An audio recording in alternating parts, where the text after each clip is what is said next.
and gentlemen, please help me welcome Chiedza Dziva as she gives us our welcoming remarks and introduction. Guys, you can do better than that.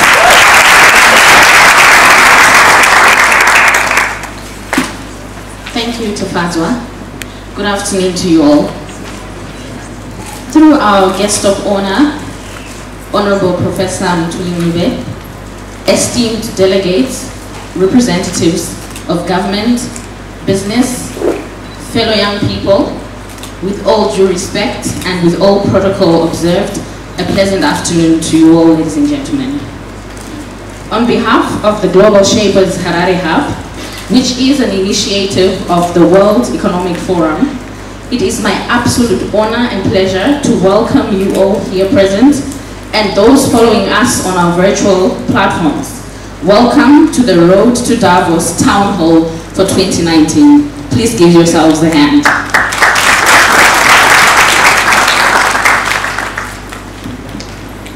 In the words of Henry Ford, I believe that coming together is the beginning, keeping together is progress, and working together is success. The Road to Davos Town Hall is our brainchild as the Global Shapers Harare Hub that we founded in 2018 with the major aim of promoting the participation of young people in the policy processes of our beloved motherland, Zimbabwe, while advancing responsible and responsive leadership in the process. We thrive to host the meeting every year in January before the annual World Economic Forum, which takes place in Davos, Switzerland. With that in mind, I am pleased to announce that the theme for the 2019 Road to Davos Town Hall is the Road Towards Vision 2030. The Road Towards Vision 2030. As you may know, our nation aspires to achieve a prosperous and empowered upper middle income society by 2030. Vision 2030 has taken the center stage in the economic trajectory of our nation, as evidenced in the monetary and fiscal policies, the 2019 national budget, and indeed the Transitional Stabilization Program, all of which have direct implications on the day-to-day lives of young people and indeed the rest of our citizens. In our most humble and solemn opinion as Global Shapers, we believe that a dialogue on Vision 2030, its domestic and foreign implication, is of cardinal importance. At our inaugural town hall in 2018, we had the honor of hosting the Office of the President and Cabinet, represented by His Excellency, President E.D. Mnangagwa. And this year, we have the privilege of hosting yet another key institution in our national policies and programs, the Ministry of Finance and Economic Development, represented by a highly accomplished man who, among other attainments, has served as the Chief Economist and Vice President at the African Development Bank Group. He holds a PhD in Economics, Mathematical Finance from University of Cambridge.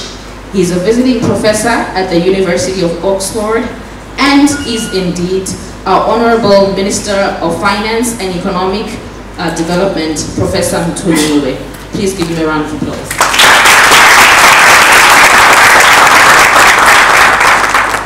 To moderate the session, we have an activator and a business analyst who, among other attainments, holds a degree in economics, Global Shaper, Tinodaishe Mandevu.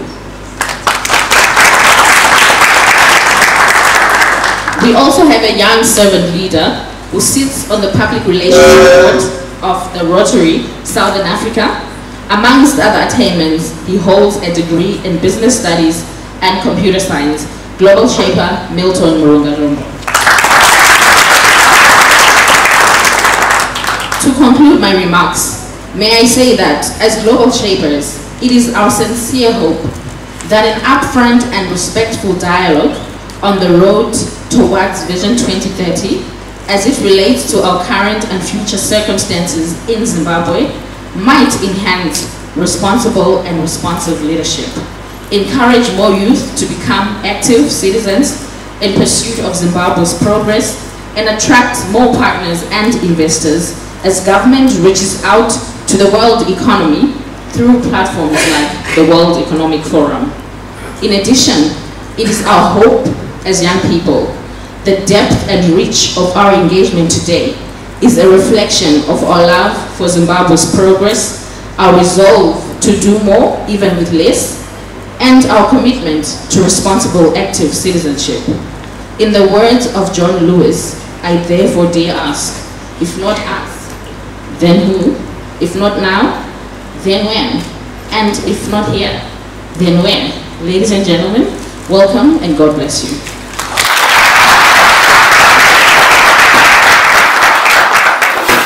I arrived here at 8 minutes past 12, so I'm still jet-lagged, but I couldn't miss this meeting, frankly, and I'm delighted to be here. This is the first time that Zimbabwe was invited to come and address and engage with the EU members of Parliament in Brussels, and I felt that at the end of that engagement, in terms of making sure they understand our economic reform agenda, that came across very well. It was well appreciated, and everyone of them is saying, that's very good, but let's walk the talk to make sure that all the steps that you say you follow them, follow the targets. And I'm also hopeful that we will certainly do it in the next 2 years, but making sure that we build towards that vision 2030. Okay, excellent. It's good to have you today.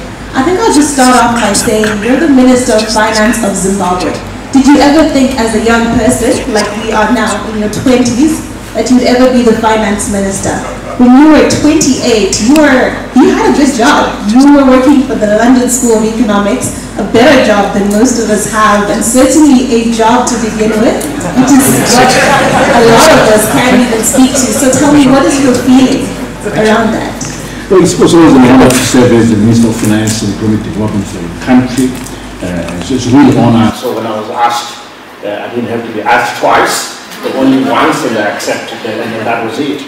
And I know that for my family it was rather sudden, if not traumatic, because there we were, I was busy doing things in Switzerland in the corporate sector, doing private equity, advising governments. Little did I know that I would be advising myself as Minister of Finance. Not mentioning, I think I can mention that I was doing quite a bit of work actually advising the government of Ghana on economic management. And here I am now. So it was all quite sudden, but all worthwhile, and I'm delighted that I agreed. It is a challenge, but for me, that's my nature. If you know me at all, I love complexity. So I know it's a complex job. If it's not complex, I'm not interested. It's too simple. It has to occupy me all the time. If those who work with me, they will tell you that I'm the one who's always running ahead of them. I'm energetic, I'm passionate about whatever I do. I love everything that I always decide to do. Thoroughly. That's good to hear. I know, we know that you've attended the World Economic Forum before in different capacities, but this is your first time that you're attending, or this is the first time that you are attending as the Minister of Finance and Economic Development within that role. So I think to build off that, what key opportunities do you intend to leverage on? And can you, in simple terms as well, explain the strategic importance of attending a meeting like this at Davos to someone who's on the street? For them to understand the importance of Davos and the whole scheme of things. How important is Davos to the man on the street, to the student in school, to someone who's looking for a job? How important is Davos to us? Zimbabwe has to take its place once again in the international, global community, on the economic front, on the political front. So the Davos opportunity is one such opportunity for doing exactly that, for us to present ourselves, showcase ourselves as a country. This is re-engagement, after all, that we've lost for several decades, and it's our opportunity. And I'm thrilled with the theme for WEF this year, which is Globalization 4.0, which really tries to highlight that the world is shifting from multilateralism to plurilateralism, and then also shifting from a multipolar, or rather unipolar world in terms of distribution of global power to a multipolar world. You can look east, you can look west, you can look north. There are enough partners to talk to. But I also say that for Zimbabwe, we must look everywhere We shouldn't look east, west, north, south, look everywhere. But then you must still know where to look. What I particularly like about the WEF theme as well, Newton, is this focus on the fourth industrial revolution, which is really a tech focus. And this is where the youth come in. They're always more tech savvy than anyone else. I think this is a really nice place for us to plug in what we can do, what we can learn in order to support our youth. So if you look at, for instance, the pillars of Vision 2030, Newton, you find that the pillars really also speak to the whole theme of WEF. We can really plug our Vision 2030 into that, in the sense that we need to re-engage. We've said that's a key pillar of Vision 2030. WEF is providing that platform, but also we need to immunize ourselves, to strengthen ourselves in a macroeconomic sense, or attractive to investors. We can resist shocks, we can absorb shocks. That macroeconomic stabilization is key, and that's what the transitional stabilization is all about. That's what the budget is all about. That's what austerity for prosperity is all about. We immunize ourselves against future shocks and be ready to move forward. The third pillar in the Vision 2030 is the whole issue of inclusive growth. One key issue of the whole notion of inclusive growth is job creation. That's the silver bullet. I know it means a lot of things to a lot of people. It's partial. It's like going to town, I'm going to my professorial notes and start explaining what inclusive growth means. But jobs. That's the silver lining of inclusive growth. But also regional participation. So our whole issue around decentralization, which we're financing through 5% of our budget allocation in 2019, speaks to that spatial inclusion, and not inclusion of just the individual, through job creation. Also in the Vision 2030, we're sensitive to the environment, to the planet, so to speak, and that's what Professor Schwab has also highlighted as a pillar of the theme for this year. El Nino is upon us. We had to reduce our growth forecast for 2019 to 3.1% from initial figure of the order of 6% or so, because we're worried about the impact of El Nino. That's a planet issue. So we're fully plugged into 2030, into the World Economic Forum through the 2030 vision, and we expect all the themes within our vision to be linked to that, and we'll learn a lot. Honorable Minister, just still on the trip to Davos, a lot of young people are of the mind that the trip is ill-timed, given the crises that we're facing currently in the country.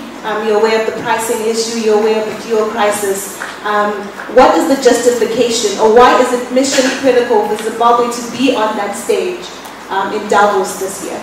It is mission critical for Zimbabwe to be on that stage, because we are crucially aware that Zimbabwe cannot solve its economic problems alone.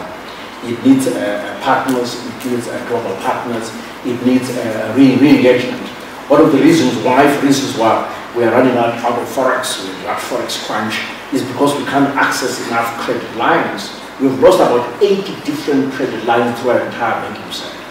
No bank can access a credit line easily at the moment, if at all. The way it can only be done is if it's done through the central bank with a guarantee from Treasury, and that's not even enough. You find lenders are also asking for a commodity-linked facility, which is, we need gold proceeds or platinum, whatever, to further, guarantee the payments for these loans. So it is serious. It's an issue, and we have to be plugged with the global community. We have to keep banging the door so that we can get those critical credit lines. Certainly, we have to bang the door on our creditors, whom we owe money. We look at World Bank, the African Development Bank, and really the key issue is their shareholders, which is the Paris Club shareholders. And those are the shareholders that we need to talk to continuously so that we can unlock that arrears clearance support, make it work, and then that will then unlock our access to capital globally, which our industry needs to create jobs, to run what they do, for us to finance our fuel needs. So the timing is exactly right to send the message that we cannot walk this road alone. We need the international community, we need them to support us, and we are here to sell that message, and that's what we're doing in Davos. After all, also Zimbabwe is open for business. For those who see the opportunities and want to check those opportunities, we are open for business indeed. That's really good. I think what I want to paint as well, for the sake of everyone, is that not anyone or not any country is invited to Davos. G20 countries are the ones that are invited to Davos. And the reason why Zimbabwe has gone twice, first once was a miracle, second twice, is because we have a Zimbabwean who's in the World Economic Forum who has lobbied for Zimbabwe's involvement within the global framework of the World Economic Forum. So that alone, it's actually quite an honor, and there's a lot that we can definitely leverage from the World Economic Forum. So now to bring it, Prof, back home, we have this interesting thing called FCA accounts. So FCA accounts were requested to be opened, and businesses as well on a two-tier tab are being also allowed now to pay in US dollar through Zimra.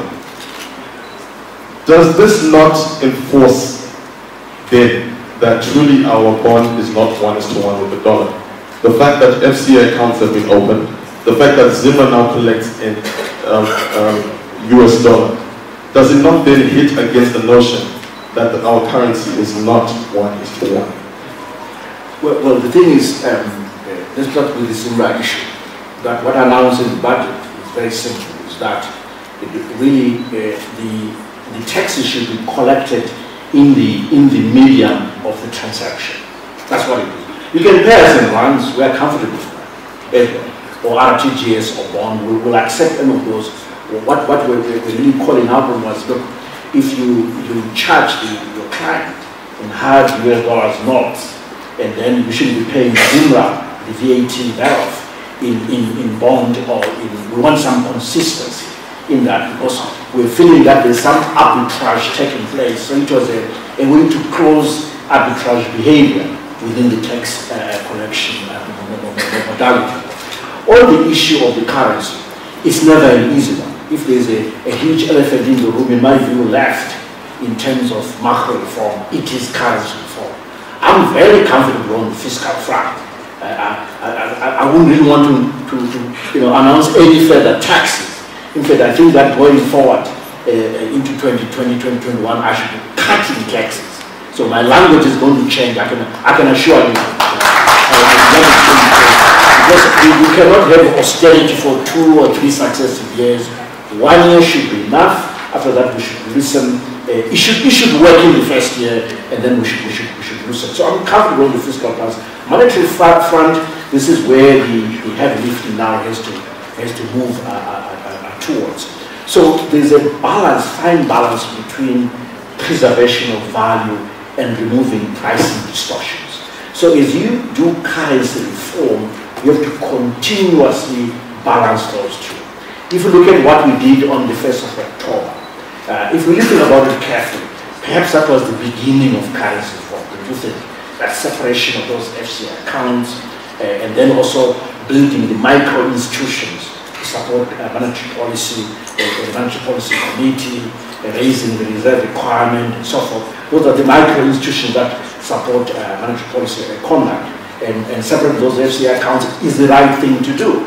The commingling, we also felt that was a problem, but we know how the market then reacted, started putting a premium on what you consider to be non-US dollar and so forth and so forth. And for us as government, we have to keep balancing that preservation of value and removing distortion. We are aware that there are distortions, we are uncomfortable, and we are going to deal with it. Let me say something about US dollarization. I think some of you were very surprised that we've discouraged corporates from saying that they'll sell their products in US dollars and not actually my next question. Yeah, that discouragement was actually my next question. Okay. Thank you very much. Let me tell you what, if as a nation we accept the US dollar as our sole currency, then it means that we are afraid of currency reform. That is not currency reform. Accepting the US dollar as the only legal tender is not currency reform. That's capitulation. What kind of people are we that we can't even have our own currency? Tell me. I also hear about adopting the rand. I even argued for it a few years ago, and there was a reason. But you know what? If you're going to argue for the rand, first of all, to acquire those rands, you need US dollars first. So you acquire US dollars, and then you purchase the rand, and then you quote-unquote distribute the rands. What are you trying to do? So it doesn't sound like it's a very useful path to follow.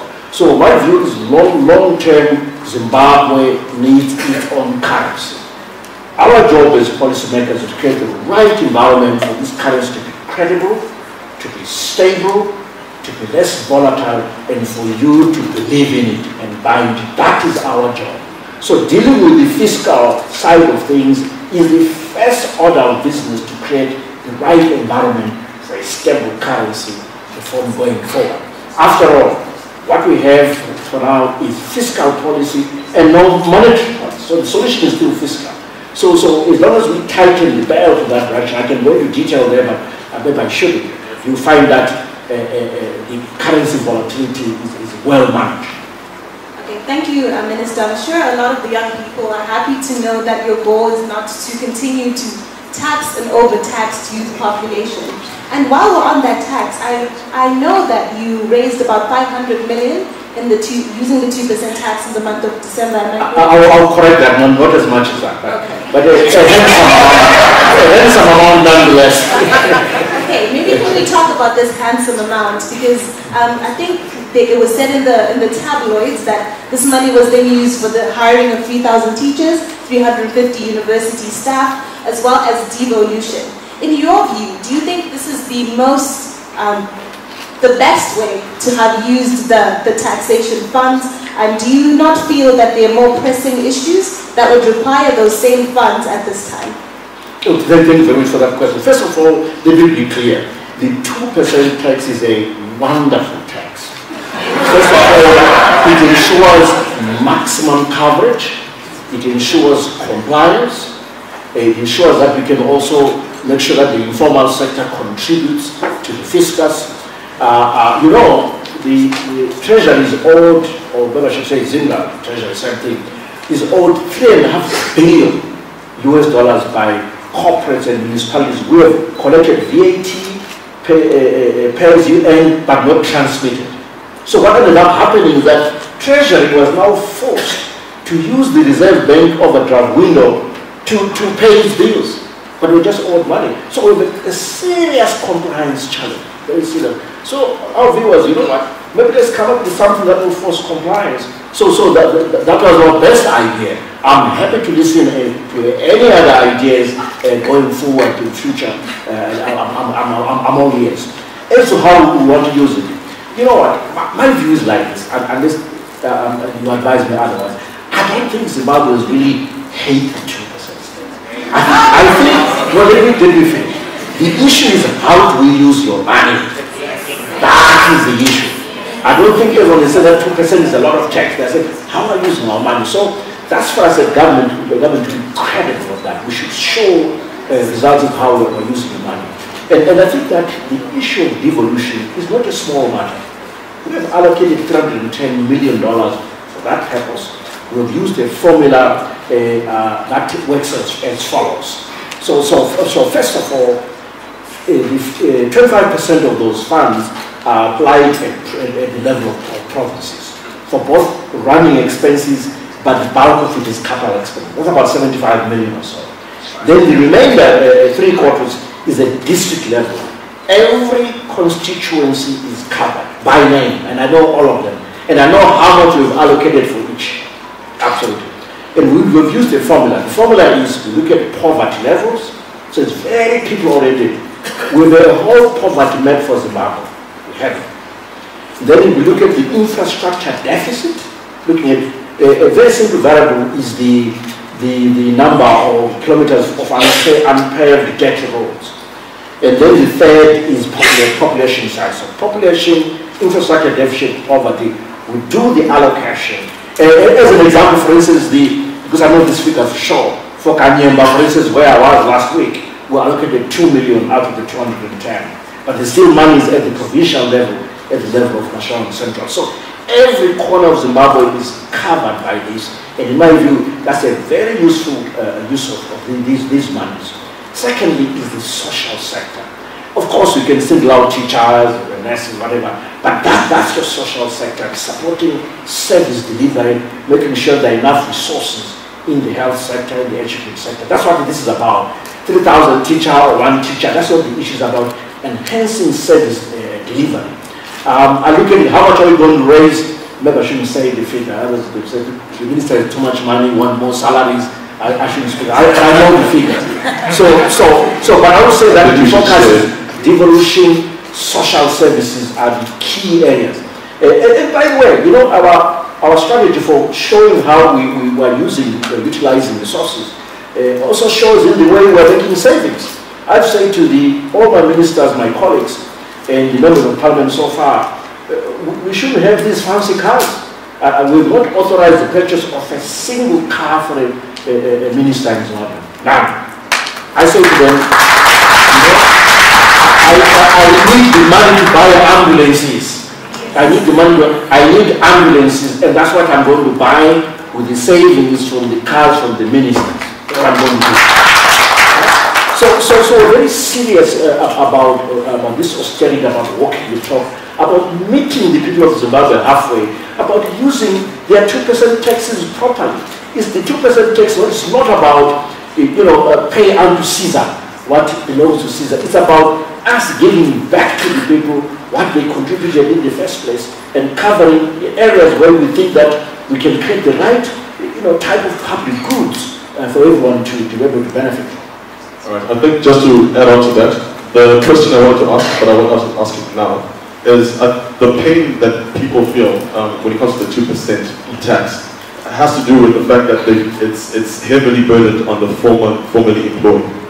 Already the formerly employed are getting hit left, right, and center from the paycheck end. I mean, every time I look at my paycheck, I'm always like, I can't believe this. Then you have the 2%. So I think the pain of the 2% is not necessarily what it's used for. It's the fact that people feel that it's burdening the people who are already working to drive the economy. And they feel that perhaps if the 2% can be plucked from elsewhere, I think this is what we need from you guys as well. If you have any sort of ideas or solutions to this, we will have the Q&A section, and then afterwards we'll definitely find ways of communicating back to the minister. So I think on that note, that is where the pain of the 2% is coming from. Well noted. Thank you. Okay, we move on to probably arguably the most critical question of the day, and that's Mabasa. Jobs, yes. I'm sure you're aware, Minister, 90% of Zimbabwean youth are currently unemployed. The economy is very informal, and we don't know, do you have a strategy as to how you intend to absorb these youth so that they can be productive and contribute to the Vision 2030? Because the Vision 2030 will need alignment, it will need buy-in, it will need all hands on deck, so to say. So what is your plan around how you can really engage and be employed and have jobs the same way you had a job when you were in your 20s? I must admit I was fortunate. When I was 21. So you know what, I'm actually very passionate about job creation. You know, in my previous life, I created a whole center for entrepreneurship in South Africa. And I still mentor a lot of youth around the world. I'm very passionate about it. So it's sitting within the remit of the Ministry of Finance. I think that a smarter use of our tax policy is one way to contribute to job creation. What I wanted to elevate within the budget, but I think it was lost in translation. But I think in the 2020 budget, it will be louder. The whole idea about giving companies tax rebates for creating additional jobs. This is a policy that is well used by various states in the United States. I've looked at Minnesota, Arizona, California. It seems to work well. In fact, as we were preparing the budget, I even had a figure that we could rebate so much for this company if they create. Maybe you could say that because the idea was that how much does let's take the job, let's say for waiter or waitress. That's about what $400 US a month. Am I right? That's probably about half. Maybe not. Correct me. I didn't do some research. But anyway, there must be some benchmark when you say, look, for every job, not an additional job that you create, we will give you a rebate which is equal to a percentage of the average salary for that job category. I'm very keen to really explore that policy and see this logical conclusion as a way to stimulate the job creation. But also we did a lot in the budget in terms of rebates for imports, in terms of import substitution in the furniture sector, in the SME sector, and all of that is contributing to job creation. But going forward, I want to be very, very specific about a tax rebate system for additional jobs, especially for the youth. So that's one idea on job creation. But the other one is really entrepreneurship, not just job creation. It's entrepreneurship, where you create entrepreneurs out of the youth. It starts with the acquisition of skills for entrepreneurship in the first place, I think, so that we create a whole kind of ecosystem. I'm aware of the good work that Emprotech does in terms of giving skills and training people in terms of entrepreneurship. That's that kind of thing, to a point where the youth or potential entrepreneurs are able to develop credible business plans. And once they've done that, they need to be incubated. So we need to invest more in incubators. They need to be incubated where they can plug and play, so to say. And also we need our older business people to be mentors. A whole mentorship program around these young entrepreneurs is also important.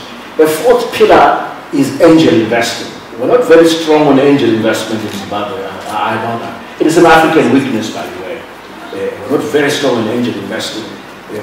Those who don't know what that is, basically it's about those who have made it and are very comfortable in terms of personal wealth, then invest their personal money in new entrepreneurship ventures to support the youth and so forth. So we need to develop a culture of angel investing. A fifth pillar is venture capital. I'm very passionate about launching venture capital funds in Zimbabwe.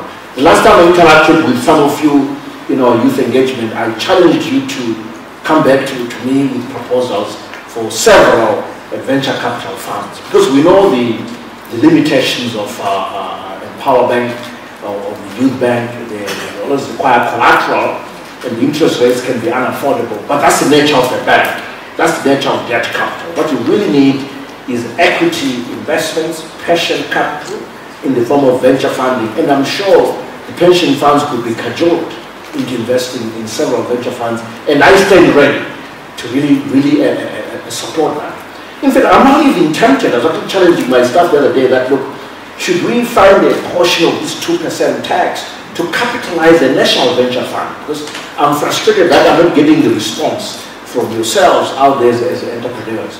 So I'm trying to give a story here about how we can create an ecosystem for supporting youthful entrepreneurs as an accompaniment to job creation investors. You need both entrepreneurship support as well as job creation to corporates for creating those jobs. I've heard arguments about, and I used to push this a lot, about maybe even reforming the curriculum.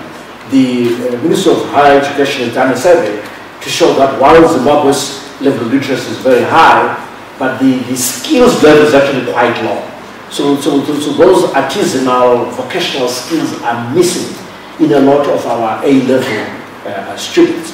It may be worthwhile, think about it, is it the fifth form, to introduce some subject that deals with some kind of artisanal skill, It's an idea, and let's make sure that we start grafting vocational education skills into a standard curriculum as part of creating people who are more job ready, who have skills beyond merely academic skills. So it's a long answer to, I guess, a very simple question, but just shows you that it is not a simple question. And just a quick follow-up question on employment. A lot of our companies locally are really retreating into what I feel is a survival mode. A lot of people are being retrenched, they can't cope with the current level of employees they currently have. Do you feel they can be sufficiently motivated by that rebate agenda? And we're also noticing a trend where newly graduated youth who want to get employment are kind of being sidelined because they can't get internships, and you're not seeing businesses and employers keen on taking on the youth and mentoring them, like you mentioned. How are we going to make a paradigm shift, okay, in the minds of businesses? And while they're focusing on survival, how can they start to embrace and take on more employees, especially in the youth sector? 2 points on that. On internships, the tax rebate scheme by them would include internships. I want to be clear on that.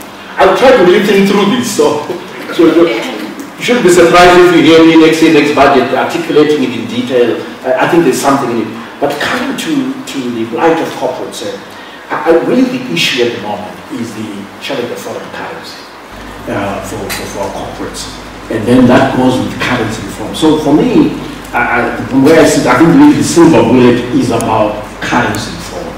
If we get that right, so the corporates can access foreign currency whenever they need to, a lot will change.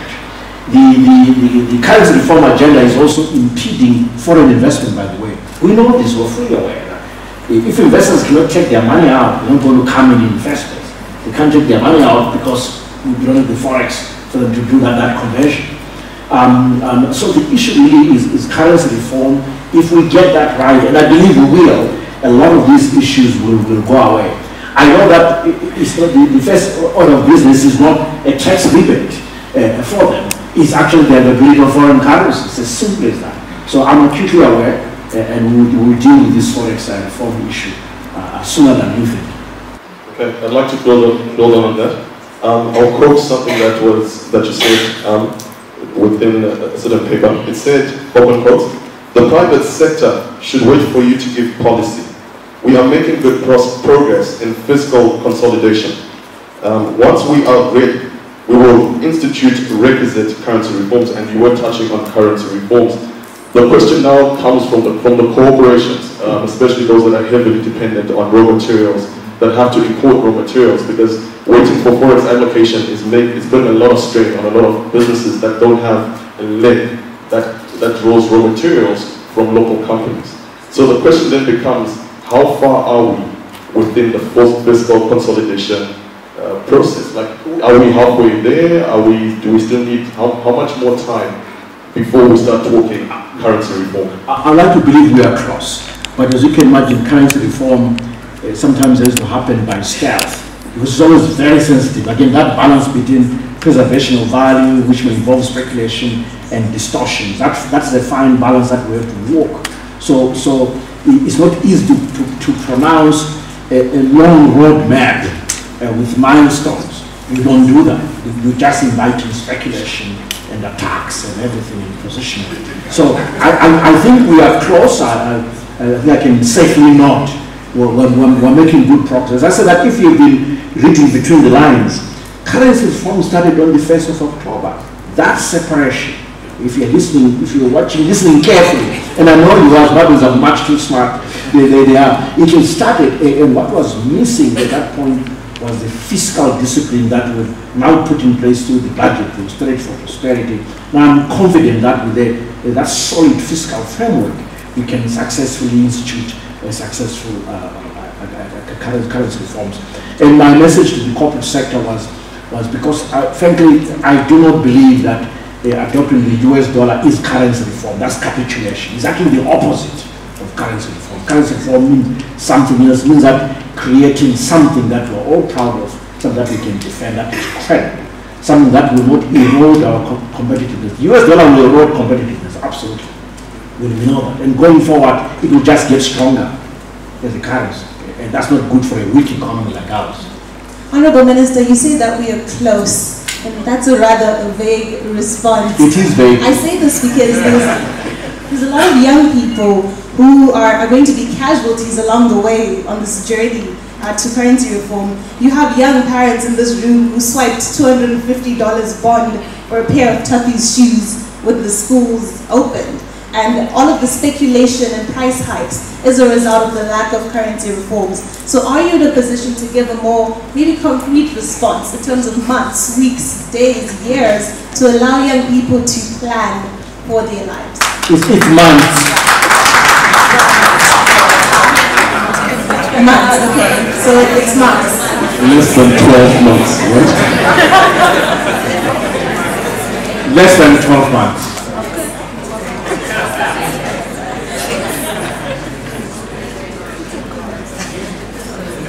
right. So we just want to touch on representation. So in the youth sector, we have different pockets that exist within us. A very critical pocket that we have is those of people living with disabilities and marginalized groups. They don't feel that there has been much mention about how they can be involved in the economic process. What is your view, or what is the plan in terms of including that group of youth?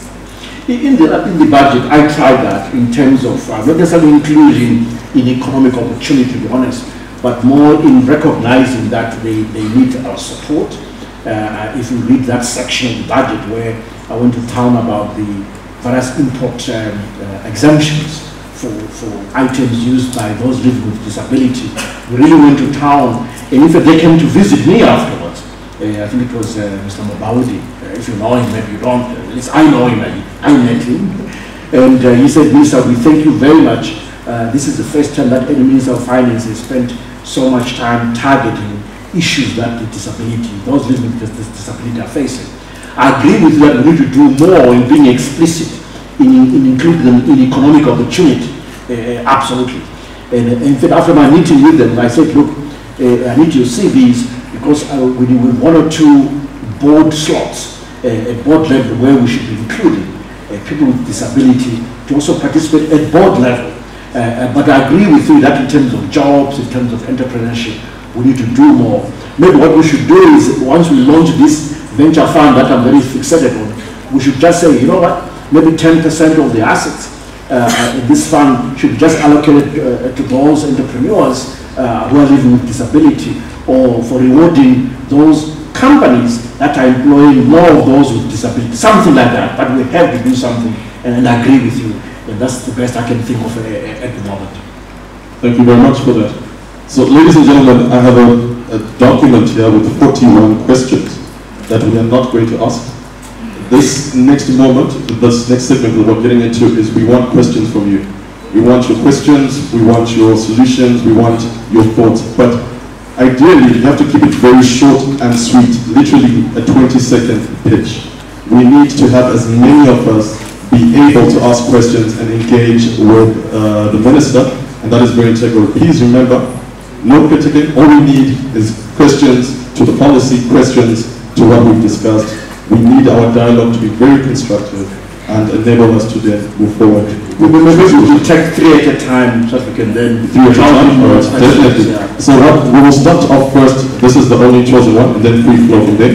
We will start off with a question from the B2C representative. Are they ready? Sorry? From the Citizens Lab, sorry, my wrong there. From the Citizens Lab, please, let's give them the mic and you have the floor. Remember, short and sweet, and then we can have what forward for people. Thank you. Thank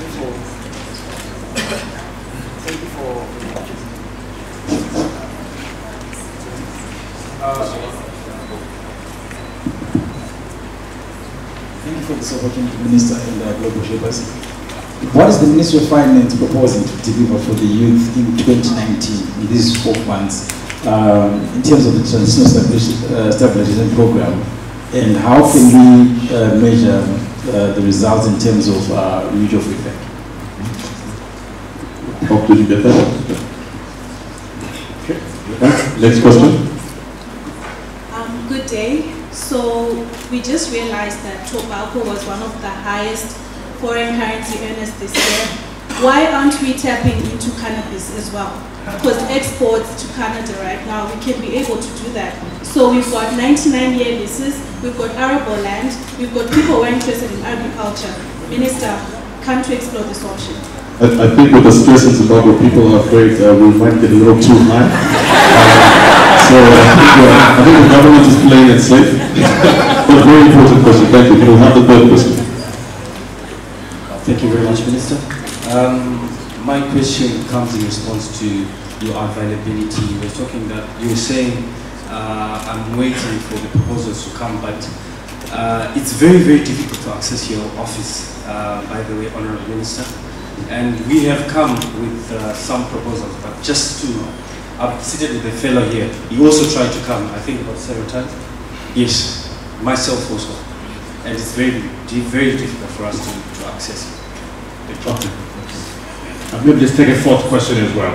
All right. Because that one is a statement which is also true, by the way. So. Okay, we have a fourth question. We understand the 2% tax, it's something we have to live with. But can we not use the 2% tax for something more holistic and meaningful, like a health fund? That allows us health fund? Yes, that allows us to have free access to health or some measure of decent health. Because it's very important, health is the livelihood for everyone. These are ideas. So we'll stop there, and the Minister will address, and then we'll take it from there. Let's take this one. The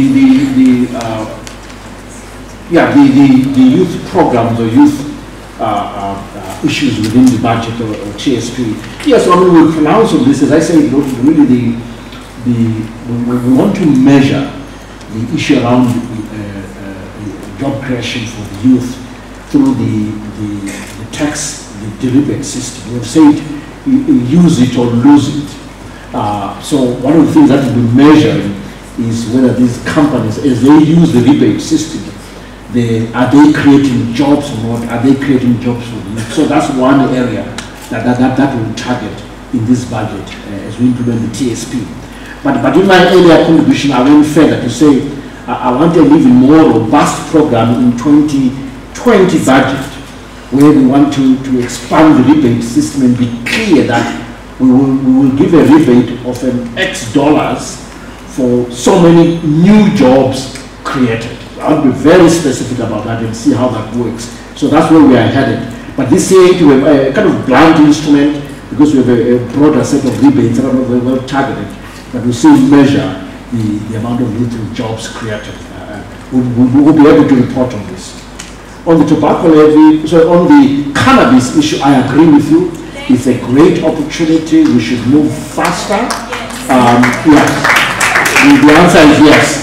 So yeah, so I'll convey this to my counterparts in agriculture as well and health to make sure that we can issue those licenses for entrepreneurs to invite other partners and get on with it. And I'm aware that Canadians have been in town working with local partners to try to acquire licenses and get into this kind of business. It's big business. It's big business. My availability, I work really hard. My time is short. Those are the facts. It's true that I'm not always available for meetings at short notice, but I'll try my best. In fact, you know what? When I started literally September, October, and that's the beginning of the budget planning period. So you just go deep into that. The whole of November, December, it was budget, and I'm still in budget mode, by the way. I spent 12 hours the last day of the budget approval in Parliament from 12 p.m.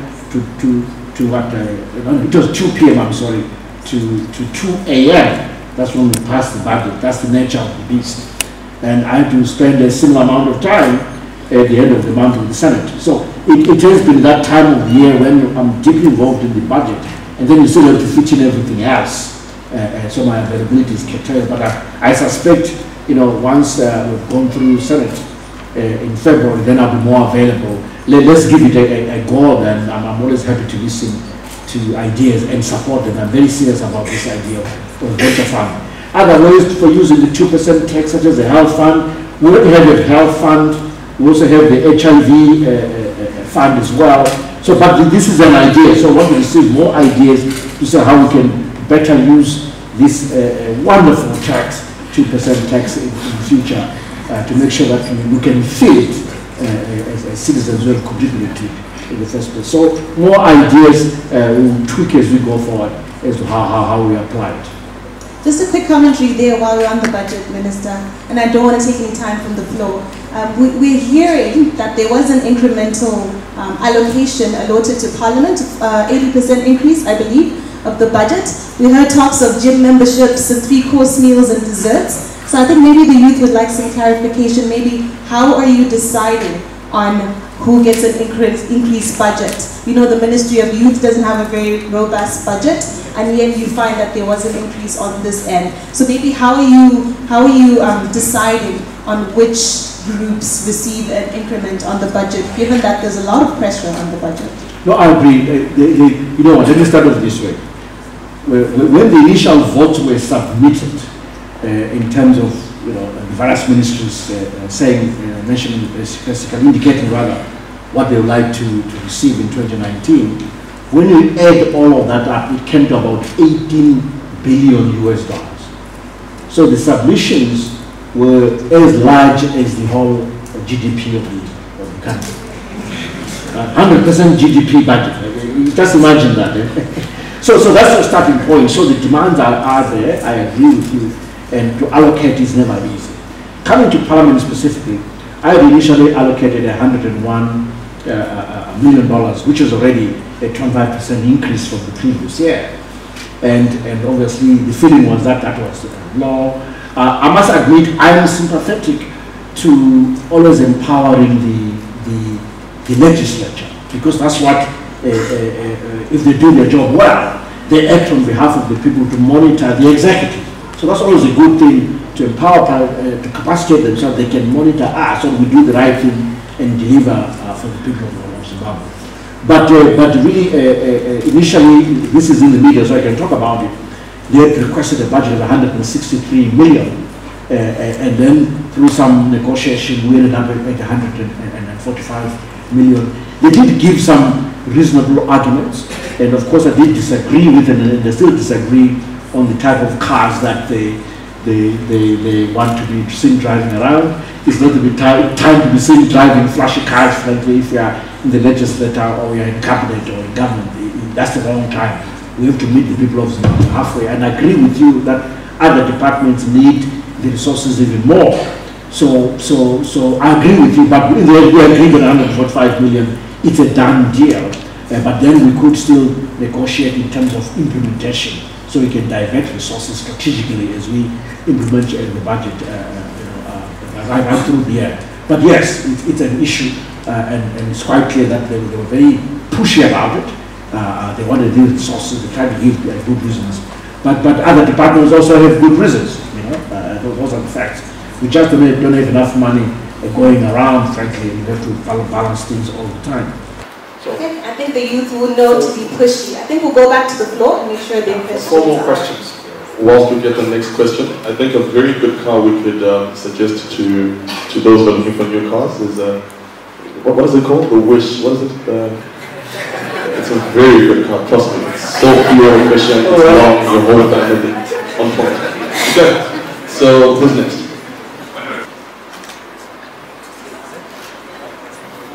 Honorable Minister, I've got a question for coming from the insurance industry, and I can say they are keen on the infrastructure funds, but they've not been engaged to that extent.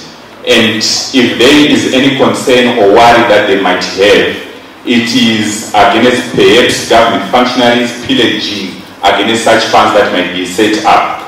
But they are keen, given that the Zimbabwe Stock Exchange and various other investment instruments are no longer creating new assets that can benefit the long-term funds. So if you are looking for patient capital, it is available. But let's engage regarding the infrastructure funds, the very roads and various other strategic investments in the country. I'm sure the insurance sector can be able to be tapped in. Thank you. Very good point. Remember guys, let's keep it short and sweet. Okay, next. Hello, Minister. I'm an entrepreneur. I just founded a company called Fresh in a Box. And, Fresh in the Box. Fresh in a Box. I sell vegetables, just that I'm the media party. But I use mobile money to transact for my clients. But to get produce from farmers, I need to give them cash. And that gap of space that you have said that we are going to maintain at 1:1 is addressed by EcoCash agents, for instance, who charge me an 18% premium for me to be able to get money. I know that their EcoCash... They charge you what premium? 18%. 1/8. Yes. So I know that there are people from EcoCash here. I think I've got a side of Natalie here. I think we need to have a conversation about when we have a cash crisis, how is it that their EcoCash cash out transactions from all of their agents reflect at least $10,000 worth of cash sent out, but somehow there's no cash in this market. We can't explain that. So we need for you to regulate some of these big players so that we can have a handle on the black market, because we are suffering. I'm willing to pay 2% when that 18% is actually handled. We'll take the third question and then the minister will take it from there. Thank you very much, Honorable Minister. My name is Malvin. I agree with what you're saying, and I believe that you actually have the vision of what it takes to restore Zimbabwe. But just to give you a tip, there are so many young people that want loans here. But that $5,000, but that $5,000, but when you see very few actually apply for loans, that means it's a disconnect. And just like him, we also came to office just to give you input in the budget. You know, as young entrepreneurs, I think look at these few factors. You're asking for a venture capital fund. I've got a blueprint for them in my mailbox right now. You're a blueprint for a venture capital fund in the business incubator. I have it right now. If you need it, I can present it in 5 minutes. So there's no shortage of ideas. But I think what you need is an interface between the government and the young, smartest minds. Because obviously by the votes we see, they don't like the government. But my so the Please turn off short and sweet. Okay, I thought it was short. So what you need is just the interface, and I actually have a blueprint for that. If you give me 15 minutes of your time, I'll deliver it. I just need 15 minutes of your time. Thank you very much. Okay, right, Minister. Let me have it go. I'm very passionate about the infrastructure funds. And to me, that's the way to go, because it dovetails with the whole idea of PPPs. That if you've got an SPV that is going to implement some more project, better still, if it can raise funds domestically through an infrastructure fund which is listed on the Zimbabwe Stock Exchange, we deepen that fixed income market. To me, that is the way to go. I'm very passionate about this. You are right that we need some momentum on this. Sometimes I feel that my job is to plant a seed and hopefully someone picks it up. But then if they don't, then I feel kind of frustrated. I wish I was the one doing it, but I can't do it as a minister. Actually, if I was a minister, I would be doing it. Trust me. I'll be out there raising funds, venture fund, raising capital. I think you need to hire some of the people in here. I think you've got very brilliant minds who can do that on your behalf. And again, I'm not allowed to hire anyone because it could be called abuse of power or something like that. But I agree with you that's the source of passion capital. We'll be creating a new asset class, absolutely, which will preserve value. This is an urgent matter in my view. If please, can someone create an infrastructure fund that I can endorse, or even if you construct it right, we can give a guarantee, something like that. Give it preferred creditor status. This is urgent. It's very, very important. And I agree with my friend there from the insurance sector that we should move with speed. Sometimes we spend a lot of time going abroad to seek foreign direct investment for some of the infrastructure. It's not necessary. The domestic capital is adequate for financing infrastructure. I know it. I don't want to be specific about projects, but a specific project that you know what, 80% of the capital is local currency. That's all you need. You don't need any hard US dollars. Absolutely not. No need for FDI. And that's what we must recognize. I think that was a question fresh in the box for me and Jabangwe, but I also don't want to put you on the spot. Let me just say this. I think one silver bullet here, I go back again, is currency reform. If we institute currency reform, some of these, because this is a distortion, some of these distortions will go away. Unless Natalie wants to intervene in a different way, to me that's really how we deal with this. And we are onto this. Please bear with us. Sometimes we look like we're moving slowly, but we're balancing value and distortions and winners and losers as well. And then again, this issue of availability. You need 15 minutes. I'll give you 15 minutes. $5,000 loans and so forth. Again, the requirement is collateral. They still want collateral. They want this in the banking sector. We need to move away from that and use venture funds, in my view, and remove that need for collateral. You must always like the finance minister. Always, you must never hate the finance minister. You mentioned that, and you must never do that because then we can then work together so that we can solve some of the issues that we need to solve together as Zimbabweans. And certainly in the finance space, I believe we can do that. As I said, that I'm really tempted now to say, you know, part of this 2%, maybe rather than doing this and that, let's have off a portion to a seed capital for a venture fund. I'm already thinking like that now. But because I'm not seeing the response fast enough, but at least there are 2 responses from the crowd, so something to work with from today onwards. Thank you. So can I just encourage our team maybe to get a few questions on our social media platform that's live streaming while we get questions from the floor. Okay, can we have the next 3 questions? So, I think for us as people with disabilities, we have been at the charity end for such a long time.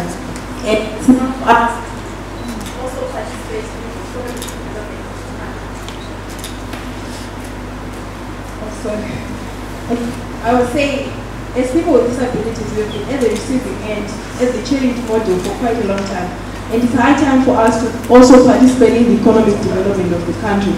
And I think, as the minister, maybe you should put in place policies that also ensure that as people with disabilities, we are also fairly employed in the economic sector, maybe by putting policies like each and every company should have a percentage. There are no employer people with disabilities. So I think you really need to do something about it. Let's take the next 2 questions. Thank you very much, Honorable Minister. My question is related to healthcare. I know that Zimbabwe is a signatory to the Abuja Declaration, which says that 15% of the budget should be to healthcare. But our healthcare system is bleeding. We just had a strike. I would like to know why the budget allocation was less than that when we're a signatory, and if we are going to have it sometime when we need be.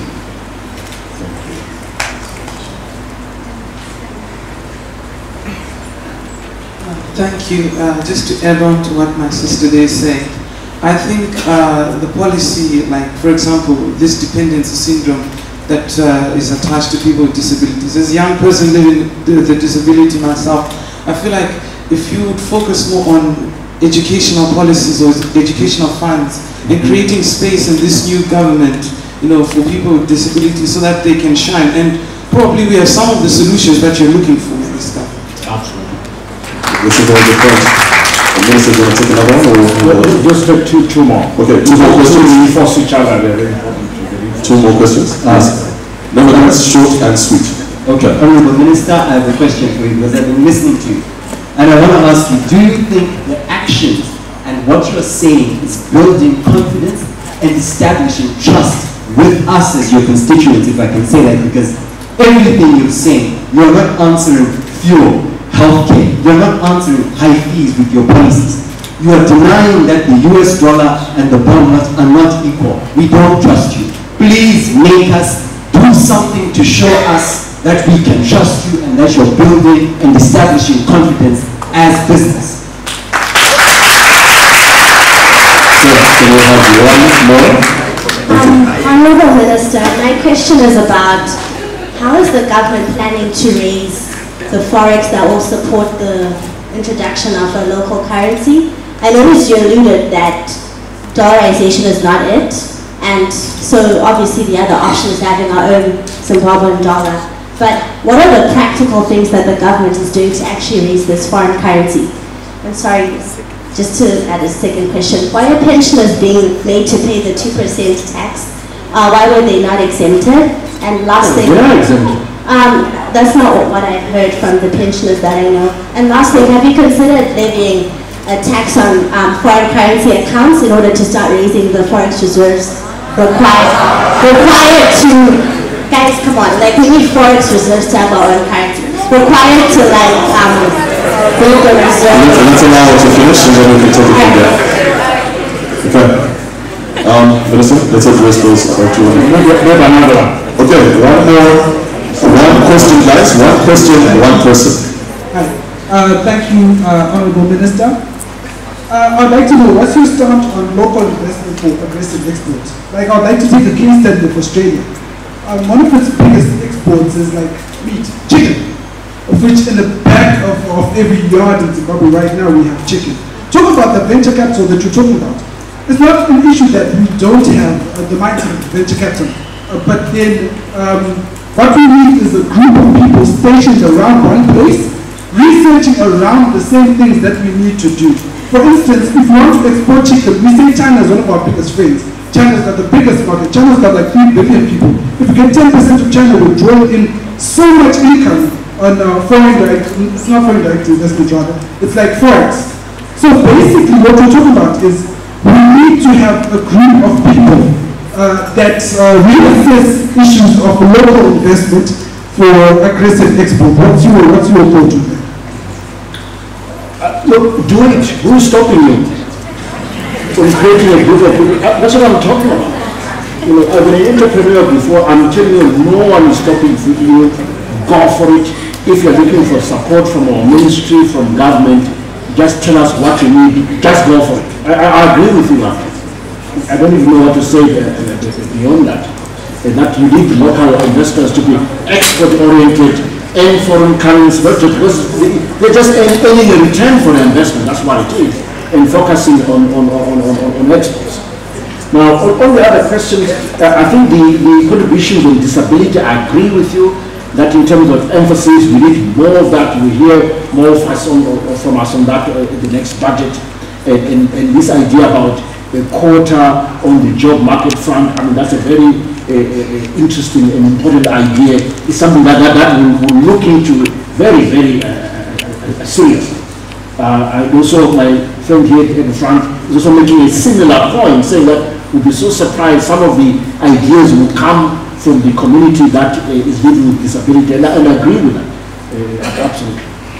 On the issue of the healthcare budget, why we're not yet at 15%, again, it's an issue of resource constraints. We would like to do more, but we notice that in this budget, the healthcare sector received quite a sizable portion. The largest allocation went to education, the primary and higher and secondary education. But the healthcare sector wasn't too far behind, so we would like to increase that going forward. We will, I can't give you a timetable, but we will. But let me say this, over time I've become fixated on the whole issue of service delivery. That is how every dollar is used, not so much the quantum of dollars, but how is every dollar used in terms of the quality of service delivery. Our teachers going AWOL when they should be teaching, our nurses going AWOL when they should be treating people or something like that. The quality of service delivery is key. Sometimes it's more important than the quantum of dollars or budget so allocated. So balancing the resource envelope and the service delivery is key. In my previous life, I actually developed service delivery indicators for health specifically and education, and we rank countries. Zimbabwe is still not ranked, so I'm trying to now fine-tune it for Zimbabwe so that we can start making sure that we follow the quality of service delivery in Zimbabwe as well. The issue of building trust, again, please be patient with us. We are dealing with the issue of currency reform. That fine balance between preservation of value and removing distortions is not easy. It is a process, it is a journey. The journey has already started with fiscal reforms. Bear with us, we will deliver on this, and hopefully you will trust us more on this. I think we have to be careful about creating suspicion between you, a barrier for yourself, and then you feel that, oh, I don't trust what they're saying, therefore I won't engage government. And then you lose out on opportunities. We also lose out on your ideas. I think guard against that. Even though you're expressing this frustration, please feel free to engage. We will listen, but we're determined to build trust and close that trust deficit between you, or some of you, and ourselves. On the issue of raising the forex to introduce the new currency, we are well on our way already. We are well on our way. As I say, give us it's months, but it's not years. So we will raise that foreign currency. We're already well on our way, and when we are concluded, we'll let you know, because at that moment then we have to act. So, and then we will have to let you know. But we're well on our way. That's not a point of difficulty. On the issue of exemptions for pension payments of 2%, there are exemptions. It means that someone is not applying the exemptions. So I would have to check who's not applying those exemptions, but there are exemptions for pensioners which are in the finance bill that we announced. Tax on Forex, no, we don't want to start taxing Forex FCA accounts. I don't want to do that, because we want to encourage you to deposit your Forex. We want the diaspora to send their money freely, not feeling that we would take part of their money and can't explain how we've used it. So it may be a good idea, but we think that the signaling may militate against our desire to increase the inflow of Forex into our bank accounts and into Zimbabwe. Yeah, I will deal with the last question about, mobilizing locals to focus on a specific sector for export purposes. Just do it. Absolutely, no one is stopping you from doing it. Do we have a question from our live stream, from our Facebook platform? Do we? Okay. Okay, he'll ask it. He'll be the second question. We'll just take a question. Okay, he's ready. Okay, so the most burning question on Facebook currently is the issue of fuel. Fuel, yes. Yes, people want to know when are things going to, when is the fuel availability going to normalize? And it's not only affecting those who are driving, but also those who commute. One of the comments was saying that for Chitumbi's they will charge $10 to and fro. $10? Today? $5 to and $5 back.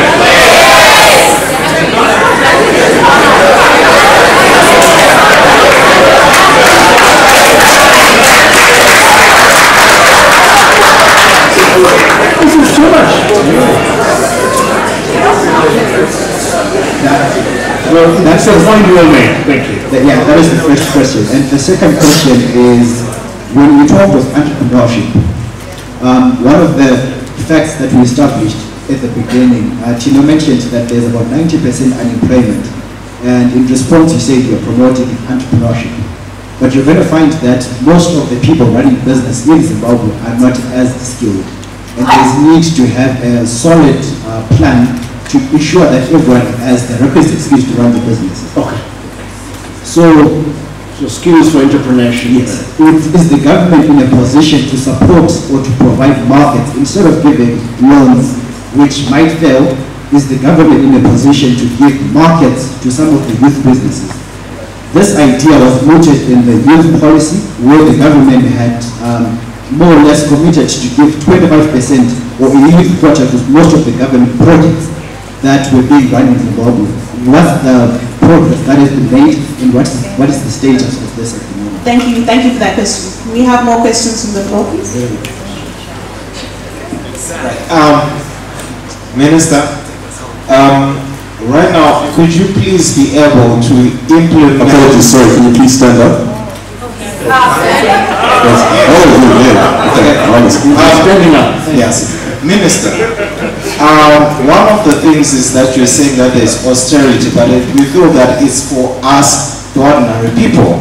You guys are being treated outside the country. Why are you not implementing a VIP ward at Parenyatwa? Because you're wasting money going outside. Why is it that Zimbabwe is importing cars when we are supposed to be having Willowville and the Mutare plant working? Why is it that, why shouldn't we make sure that all public institutions buy locally manufactured cars, and even PALI uses local manufactured cars? We don't understand why this is happening. I agree with you.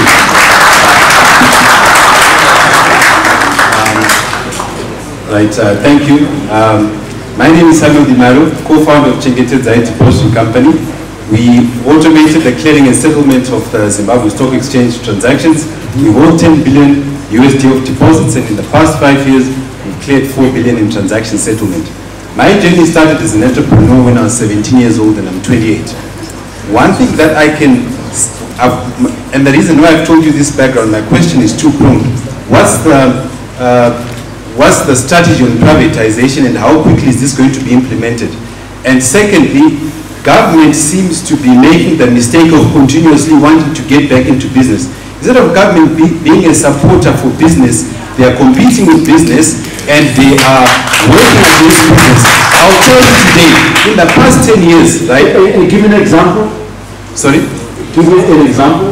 Okay, so for example, we have a situation about 3 years ago where we tried to do a project in the energy sector, and we had gone to the point and met all the requirements, and then at the 11th hour we were kicked out, and the parastatal put in place, and it's failed monumentally over the past 3 years in delivering that particular service. And in that particular, this is prepaid electricity vending. Everybody knows about that. How many people have tried to buy tokens and failed in the past couple of years? A lot of people have had that problem. And when it comes to issues of government being a supporter of private sector, I feel that there is a lot of roadblocks. Right now, if you ask me, and I've met and talked to a couple of other people, the moment you start thinking of a business idea, as long as government has to get involved in the process, it's a turn-off if you ask me. And I'm now thinking of doing business elsewhere and avoiding government at all, because I don't see the support government gives me as an entrepreneur. Lady, I haven't seen any lady ask that, so I can't choose. She has to choose. I'm right after Minister Mingore. My name is Maud Kaba, and I was one of the people who celebrated the new cabinet, and especially your appointment, because we were sure you were a technocrat and you're going to keep our country's finances and you're going to bring down order. Now, when you took over, the black market rate was around 70%. Right now, for me to get $100 US, I have to fork out around $350 from my RTGS, and because my salary is not moved to US dollar, it's still RTGS. Now you say that when you're answering one of the questions, you asked us to trust you. You asked us to play with you. Now you have to understand, for the ordinary Zimbabwean, it's hard, because things have worsened since you took over. Now, here is my suggestion. You said you wanted a suggestion around the 2% tax. Here is my suggestion. Because it's very hard to trust you, you are going to have to do something for us to trust you. Now, may you please go a step further. That I have seen that on Twitter, we have a Ministry of Information giving us updates on doctors' strikes and everything. For the Ministry of Finance, is it possible that, because today, right now here, someone gave you a figure for the 2% collections and you said, no, that's not it. Could you please give us a breakdown of this month, this is what we collected. And this month, we use so much towards the 3,000 teachers. We use so much towards hiring youth officers. We use so much on this, and even on that capitalization that you were talking about. This is just a suggestion for you, Honorable Minister. Now my question.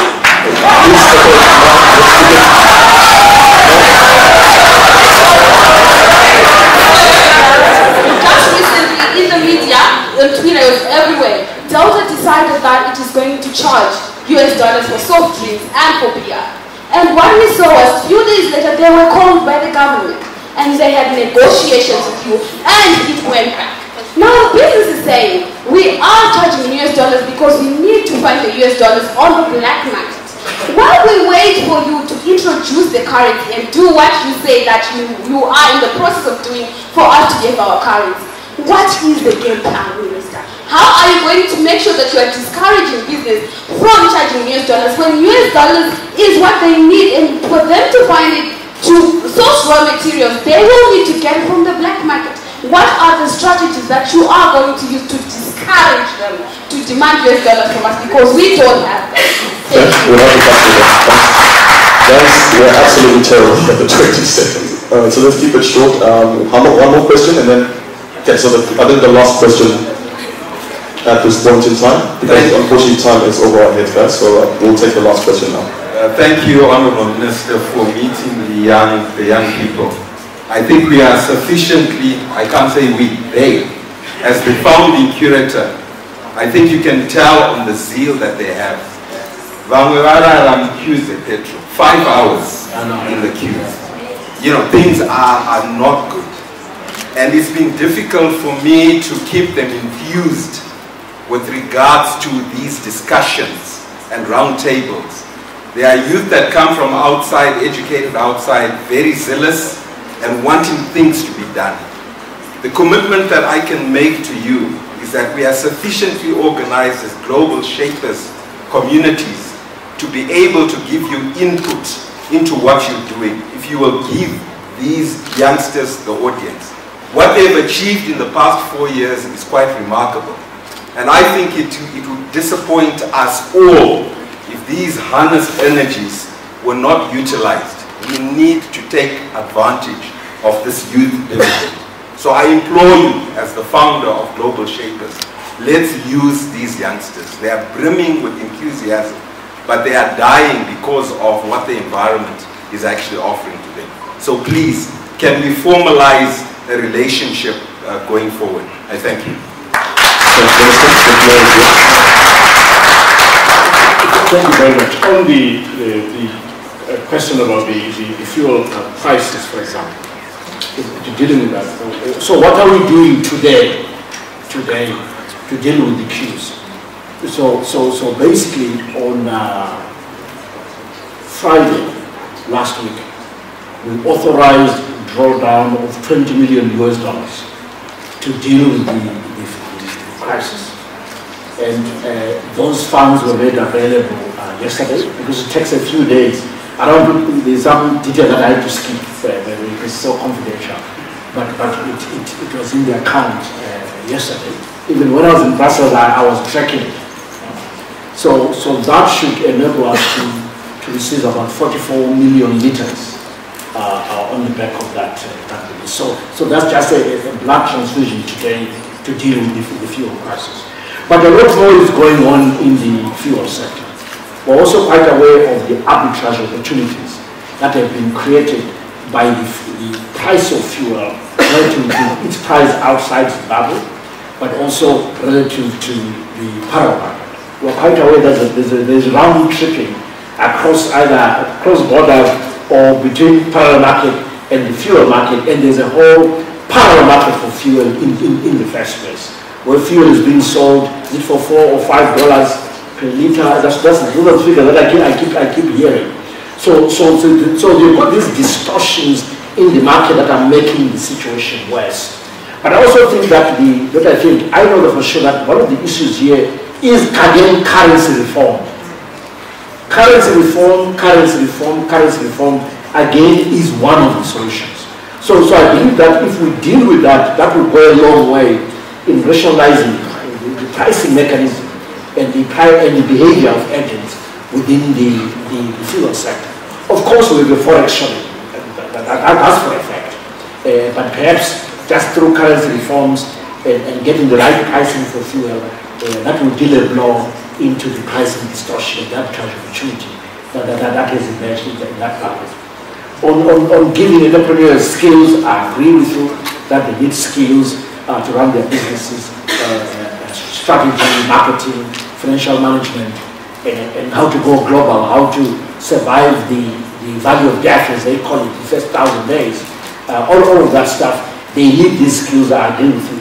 They also need to access markets. One way to support entrepreneurs, I agree with you, and that was the right policy in my view, is for government to open up procurement opportunities for young entrepreneurs. Procurement programs are very useful supporting entrepreneurs, as well as SMEs, by the way. This is it's a tried and tested way for supporting SMEs, for supporting startups. And it's something that, again, in government, we will take a look at and see how we can accelerate that to make sure that we get those procurement opportunities. It's not just government, by the way. It's also large companies. They too must give startups, SMEs, procurement opportunities and support them. Then they can survive, because with a contract from a large company, it's far easier to access credit from a bank because the uptake roadmap is clear. So I agree with it. This is something that again we will push. Then somebody made a very passionate plea for purchase of cars. I agree with you totally. I would like everyone really to buy local. With grant, with other facilities that we need to support. I don't want to be allocating resources again to import more and more cars. We have locally assembled cars that we should be buying and supporting local jobs. So I agree with that.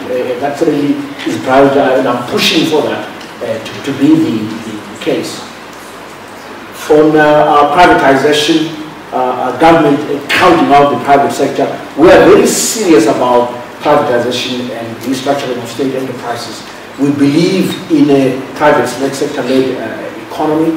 And it's not about really government raising additional resources from privatization. It's about instilling that private sector-led economy in the first place with the right partners for that particular state-owned enterprise, including an opportunity for Zimbabweans to buy into the company through a stock exchange, listing on the Zimbabwe Stock Exchange.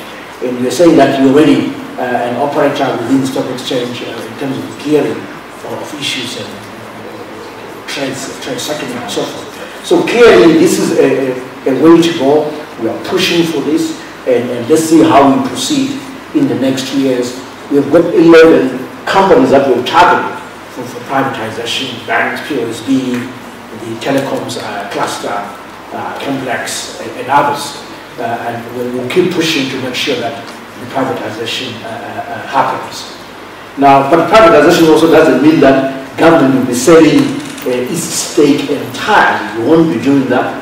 We will retain a portion, but make sure that the new shareholders, including management and the public, have a lion's share of that enterprise. That's the way to go.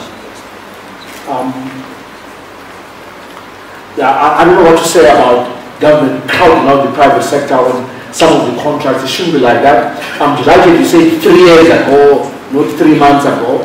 But that's not to say it will not happen again, but that's quite something that I think we should discourage, and in fact encourage that the private sector should do these things. I'm very passionate about PPPs because we're always trying to crowd in the private sector. Government will never have enough skills and resources to carry out some of these projects. The idea that we should have a transparent budget process in terms of what we've raised, how we've spent the monies, I like this. In fact, we've started, just that maybe we haven't been loud and clear enough. Every month now, we're running what I call the run rate, to use cricket language, in terms of what we've collected and what we've spent. Again, we can go a layer down and explain exactly how much we've collected from income tax, VAT, 2% tax.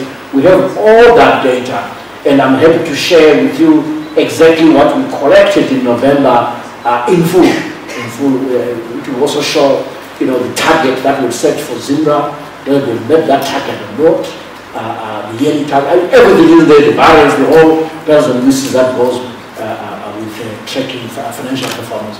We have the data, we'll be doing this. It's a very good idea in terms of budget implementation. And I hope that you trust us more as we go along. Certainly don't close the door, as I said, because you feel a trust deficit. On the contrary, let's get closer so that we can build that trust that is so necessary for us to work together as we walk this painful road of reform. And saying that things are worse, things feel worse, is because what was happening, literally, you had a boiling pot with a lid on it. And what we did was to lift the lid. That's what really happened. And lo and behold, there it all was. So really, it is the process of the reform which is necessary, which is causing the pain. But let's walk together, let's work together. It should be painful for everyone, in my view, for government, for yourselves, but we'll reach the promised land. I'm very certain of that. It's not normal for Zimbabwe not to have its own currency. It is so abnormal for Zimbabwe to have a budget deficit of 11% of GDP. And that's what we're trying to correct. It is painful. It is the patient basically having to go through that pain, because that's the only way they can be healed, is through pain, through a surgical knife in the first place.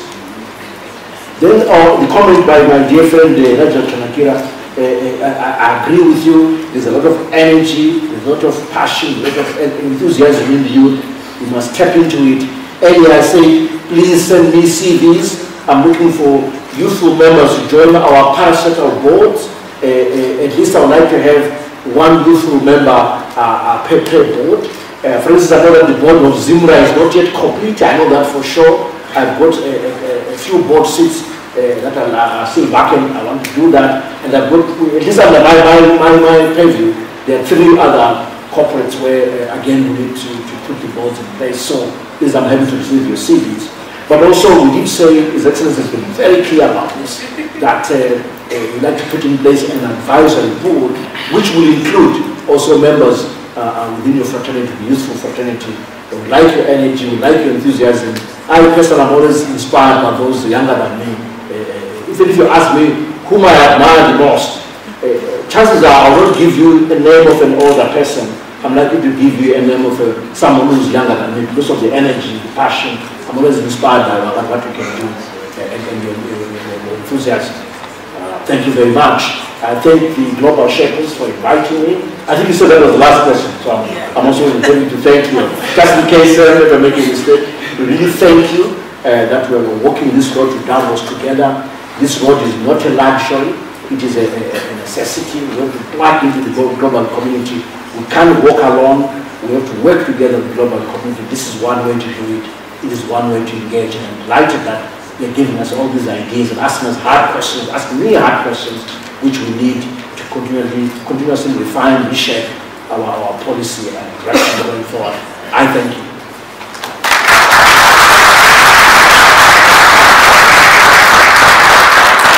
Just some parting words on my part. As a young person who's living in the boiling pot of Zimbabwe, I would just like to continue to encourage young people as well as yourself to have that dialogue and responsive leadership, to continue to communicate openly on all issues so that we can contribute to building a 2030 vision that is strong and sustainable. Thank you.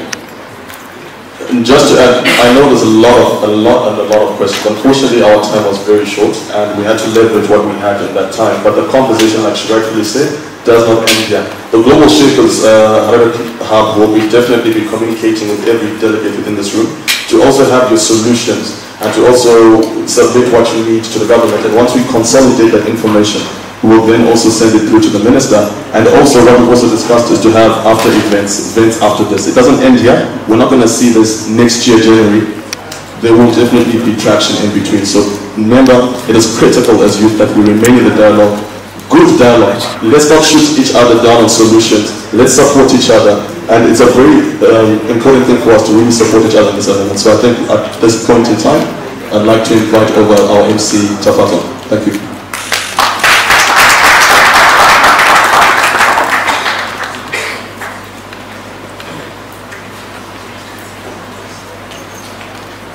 Thank you very much to our panel. May we please give them another round of applause.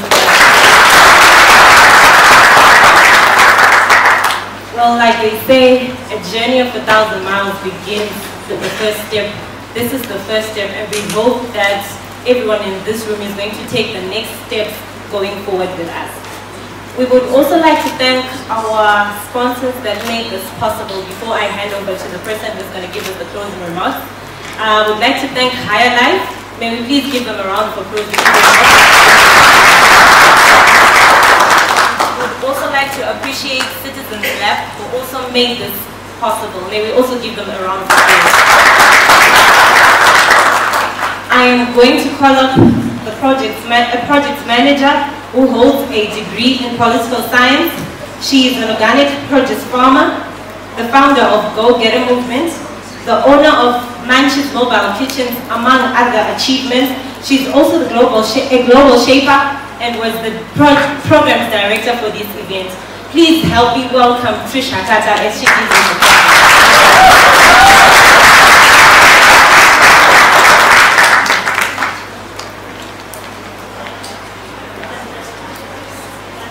So they say that there's enough room for us to sit at the table. But what they fail to tell us is that it is not for everyone. It is only those who bring something to the table that get to sit on it. Today, our mission as young people was to bring something to the table in regards to the policies of our country in Zimbabwe. We managed to have an interface with one of the key institutions In the socio-economic development of our nation, the Ministry of Finance and Economic Development, here represented by Honorable Minister Professor Mthuli Ncube. Our goal today was to promote dialogue between the youth and policymakers, not only to seek clarity on pertinent government policies or raise issues, but also to proffer solutions to challenges that affect them and the rest of the population.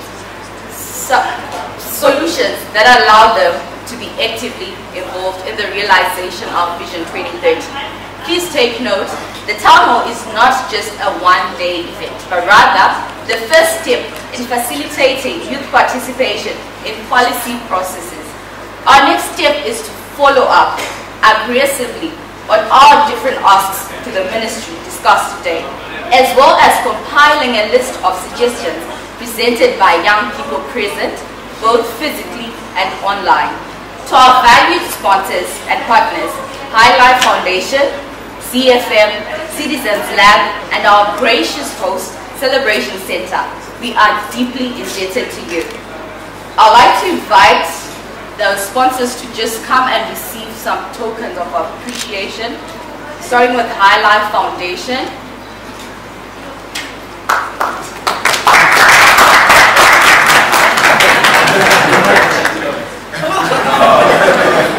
Okay, we move on to Citizens Lab.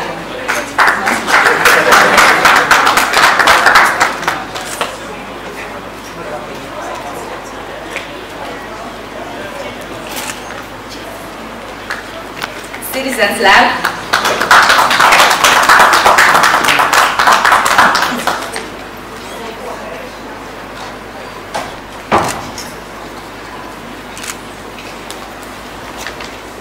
CFM.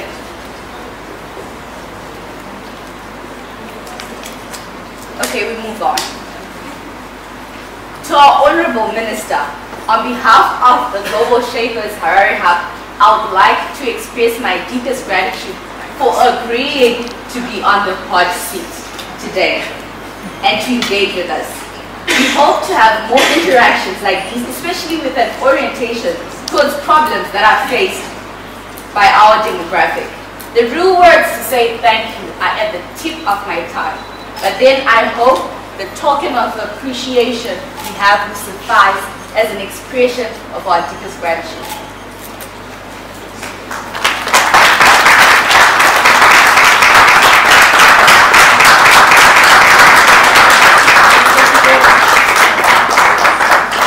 And then I'll declare it.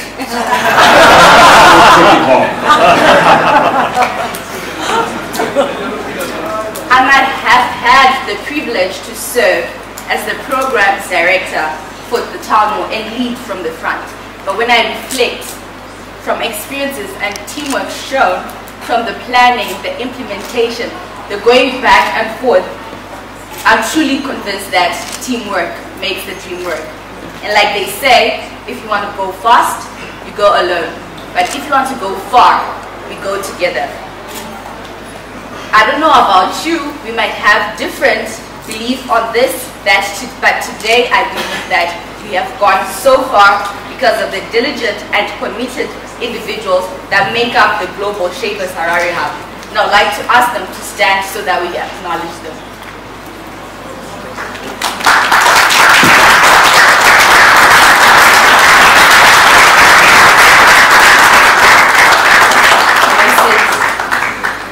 Lastly, it would be a great miscarriage of justice if I fail to thank you all our guests for coming, and not only coming but also actively participating in this town hall. You have played a critical role in making this a success. Please give yourself a resounding round of applause. Given that we have done so much with so little, which I'm sure most of us are doing on a daily basis in our lives, it goes to show that we can definitely do anything, even with nothing. So I implore you to go out and make sure that you do whatever you can, do all your best in whatever situation that you are. It's not easy, but we need to wake up each and every day and fight for a better future, not only for ourselves as young people, but also for the generations to come. Thank you, Tatenda, Siyabonga, Asante Sana. I hope you have a lovely evening. Thank you.